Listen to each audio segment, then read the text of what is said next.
There are just 553 days until America decides who it wants to serve as its next president, 251 days until Iowa Republicans get to decide who they want as the GOP's presidential nominee.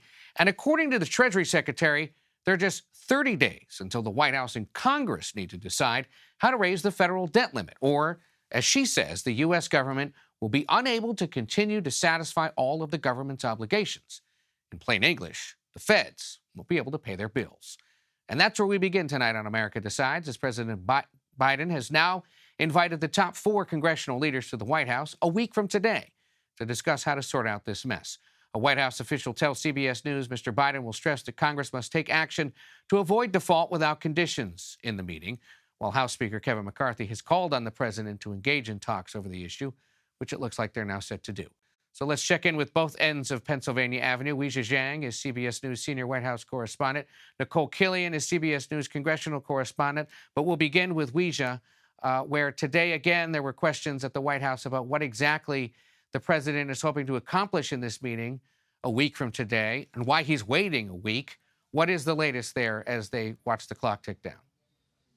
Well, the White House says that the president wants to once again stress how urgent and dire this situation is, because now we have this timeline that is even earlier than what was initially expected for the U.S. to run out of money to pay its bills. And so today, the White House Press Secretary Karine Jean-Pierre was asked several times about sort of the thinking behind why the president decided to finally pick up the phone, because there was a stalemate, as you well know, Ed, for so many weeks, months, I should say, between him and House Speaker Kevin McCarthy. And we keep saying it around here that it is a game of chicken and somebody has to blink first. It appears that the president, at least with regard to communicating, blinked first, because he did invite McCarthy here, along with the 3 other congressional leaders, to have this conversation. But they are stressing, Ed, and they say this over and over, that the president refuses to negotiate when it comes to the debt ceiling, that he wants to have 2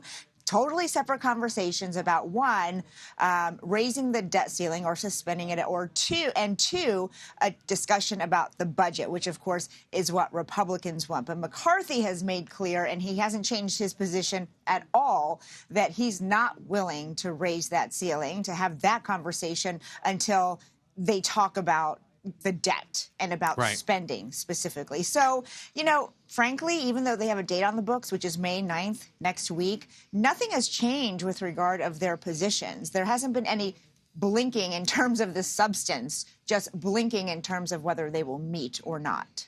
To be continued, and we'll talk to Nikole about that in a moment. I know the other thing that coming from the White House today is plans to send about 1,500 U.S. troops down to the U.S.-Mexico border. What will they be doing? And I know you also were pushing them on what else is the White House planning to do regarding immigration reform as pandemic-era restrictions on the border are set to lapse next week. Right. So that policy, that restriction, was a CDC policy called Title 42, which expires next week. And officials are expecting a surge of migrants at the border as a result of that, because before, U.S. officials down there could just turn away migrants, essentially citing this pandemic-era policy, which will no longer be the case. And so they are sending 1,500 active duty troops down there, but doing what is described as an administrative role. So the White House is very clear that they are not going to be the ones enforcing the law. They are simply clearing the way, doing the administrative work, doing the monitoring and data entering, so that CBP officials can actually do the law enforcement piece of this. But Republicans are saying it's not enough. That's not the solution. And they need to find a better way to turn migrants away when they find out that they are not actually able to qualify for asylum. Ed?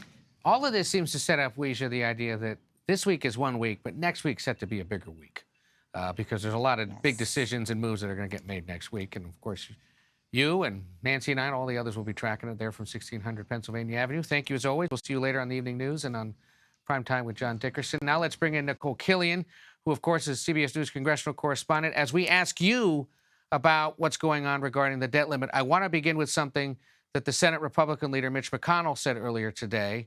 And we'll talk about how that sort of sets the pace for the week ahead. There is no solution in the Senate. We have divided government. The American people gave the Republicans the House. The Democrats have the presidency.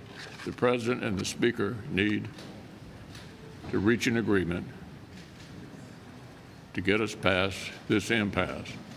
So in essence, Nikole, what he's saying there is, yeah, the president and I may have cut some deals back in the day, but given the way the math's done now, I'm not the guy to call to get that deal, right?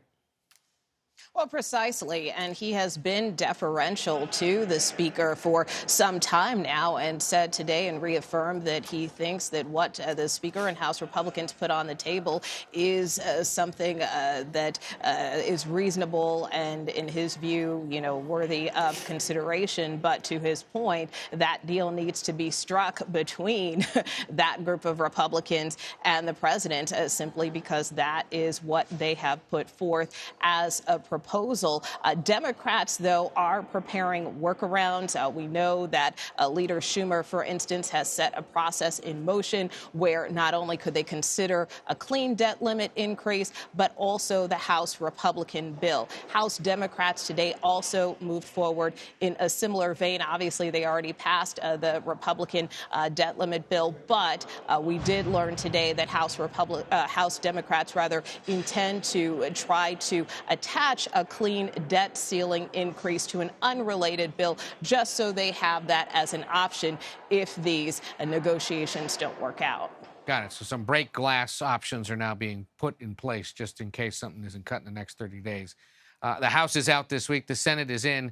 And today, the Judiciary Committee held a hearing, a long-anticipated one, on the debate over whether or not the Supreme Court needs to be subject to stricter ethics rules. Let's take a listen to some of the highlights. The Supreme Court should step up and fix this themselves. For years, they've refused.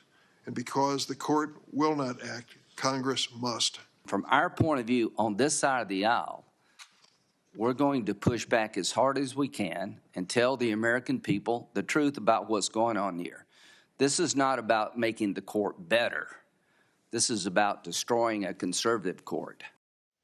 All right, well, that lays out sort of the two arguments on either side. But, Nikole, what is the likelihood that Congress ever takes up legislation to, in essence, enact a stricter code of ethics for the big nine that work across the street of the Supreme Court?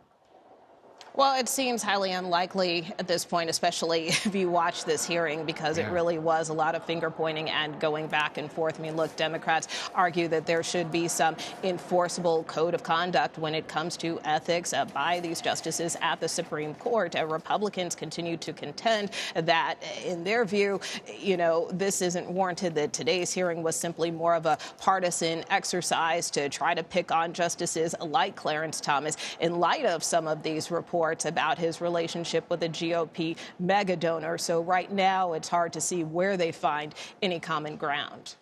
All right. Well, if anything, it was a chance for Democrats to air their grievances and Republicans to push back, and such is politics these days. We'll see if they ever get around to it. Nikole Killion on Capitol Hill, thank you so much for your time. We'll talk to you as the week progresses.